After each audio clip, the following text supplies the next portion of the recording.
খেতে পোস্ত, এখন খাচ্ছ পাস্তা। আগে চড়তে হাতি, এখন ফ্লাইওভারের রাস্তা।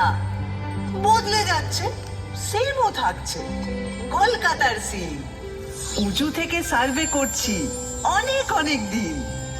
সেসব গল্প বলবো এবার। 1, 2, 3।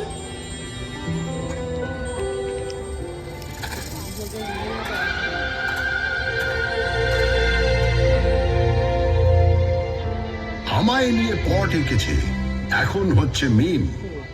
বয়স হলো 300, 400, হাজার খানেক থিম।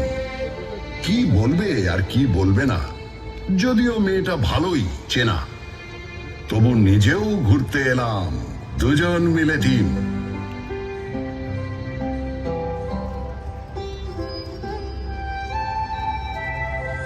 আপনারা এখন যেখানে বসে আছেন, এক সময় সেখানে ঘোরাফেরা করত।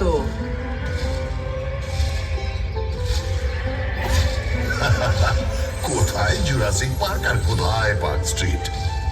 এখান থেকে শুরু করলে মোবাইল ফোনে আসতে আসতে 52 এপিসোড লেগে যাবে। তার চেয়ে একটা চেনা জানা ব্ল্যাক অ্যান্ড হোয়াইট দিয়ে শুরু করো। তাহলে এটা দিয়ে করি।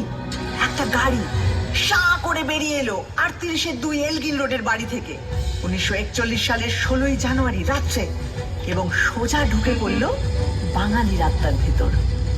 না না না না না, নেতাজি সুভাষচন্দ্র বসু তার আগেই কলকাতার আত্মায় ছিলেন।